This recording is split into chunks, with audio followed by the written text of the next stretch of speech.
Hi, this is Sean McGill. This is a very quick demonstration of the BlackBerry Pearl 3G, or 9105 as RIM prefers to call it.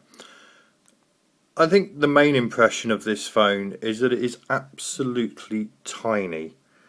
When you hold it in your hand, it just disappears.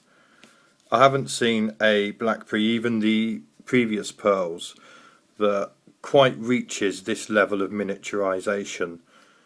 Incredibly, the screen is still viewable, the keyboard is still usable, and you've got Wi-Fi, GPS, 3G, you name it, basically everything you would need to get you through the day.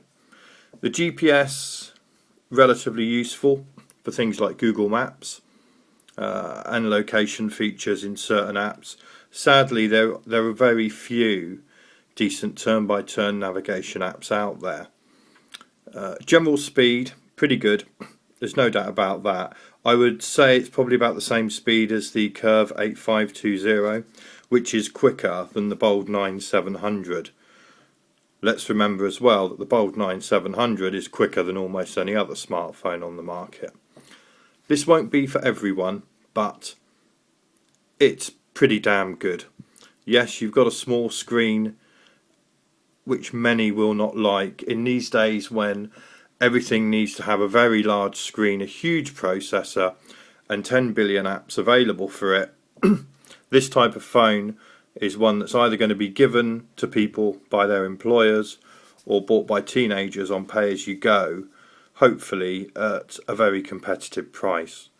On the subject of the competition, here is the Motorola XT720. As you can see, it grabs fingerprints like nothing before it. You definitely need a screen protector with this phone. It's an unusual design. We have a lug to the right. No idea why that's there. It might be for styling reasons, but if it is, it bypasses me somewhat. We have buttons everywhere, and it's a very, very industrial design.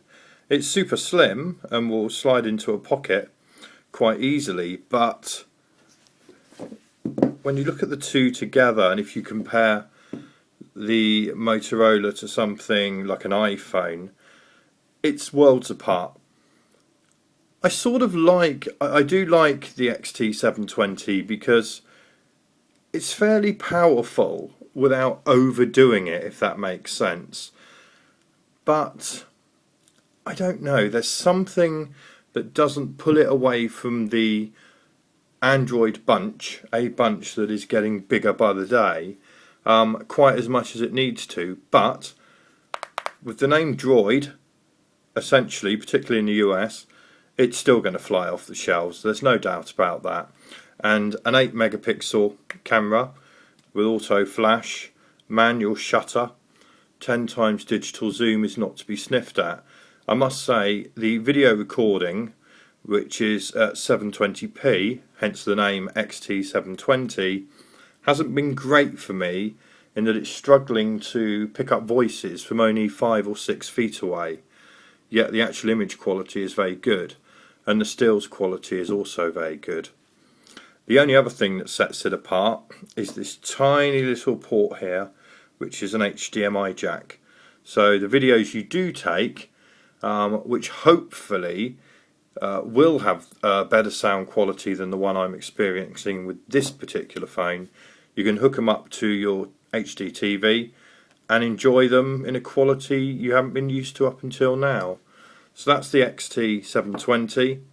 It's a good piece of kit and it's well priced, but on the emotional side, I sort of like this better, just because it's so, I don't know, I hate to use the word, but it's cute. Thanks for listening.